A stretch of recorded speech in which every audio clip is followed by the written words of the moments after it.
I am Slick Nick, your personal certified Enneagram coach.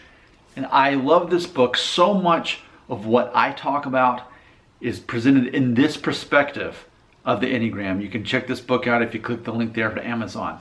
What I want to talk about is specifically what it feels like to be what I'm going to call a reluctant leader. That's how I see myself, a reluctant leader. I'm not someone who needs that control and I want to tell people what to do. That's not important to me. I don't have ego issues. I gotta control people.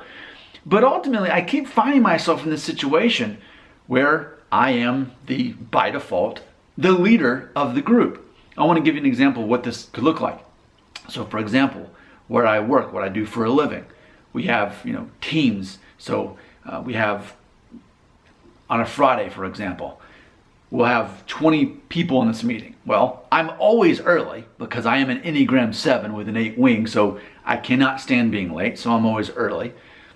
Let's say I'm 3 minutes early.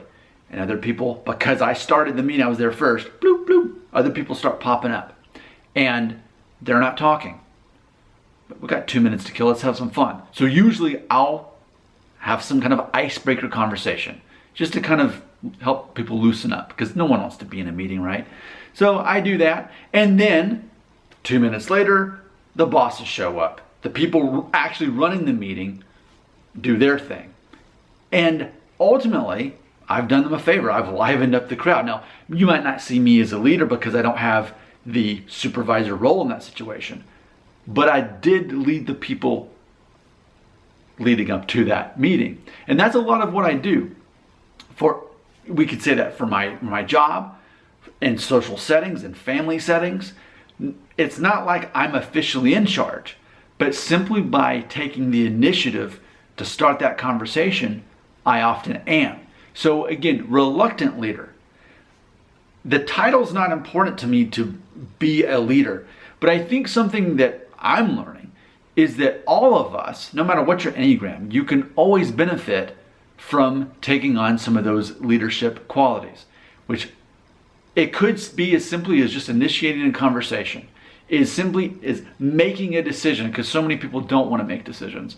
So what I'd like to share is my formula for success. Ultimately, I've got it written down right here. So here at work recently, I've had some major success. I'm a recruiter, basically like a salesman, but in HR. And my boss said, "What are you doing different? Whatever you're doing, it's working." And my boss's boss asked me the same thing. So I said, well, let me figure this out. So here's what I came up with. Ultimately, I'm really good at networking. So I think by default, there's some leadership involved in networking. But for me specifically, there's 3 things that I'm looking at here for my networking skills: time management, communication, and psychology. So ultimately what I'm doing is I'm not asking people questions. I'm not asking them for permission. I'm ultimately telling them, here's the next step. Here's what I'm trying to accomplish. And then I pause. And a lot of times you have more power if you just pause and you let the other person have to say something, put them in that situation. So I rarely ask questions. I rarely do. I just say, here's where I'm at. Here's what I'm needing. People can't stand the awkward tension of no one talking. So typically people want to help typically. So if they can do the thing, they're like, hey, they can feel good about themselves by helping me out. By me just saying, here's what I need. I don't even ask for help. I just say, here's what I'm trying to do. And a lot of times by me doing that, ultimately, it's networking, but it's communication. There's psychology involved in there because I'm not asking them, I'm telling them. But I'm not saying, here's what you need to do for me. I'm saying, here's what I need. And then I'm letting them fill in the gaps. But ultimately, it's time management because I'm delegating. I'm delegating the assignment. So instead of me taking it all upon myself, and I think a lot of Enneagrams will do that. They'll think, whether it's an Enneagram 1 perfectionist or an achiever or perhaps the peacemaker number 9, they don't realize the importance of delegating that task to other people, get other people involved, and there's actually less work. That's networking. That's something that's been working for me as a reluctant leader. Your comments belong right here.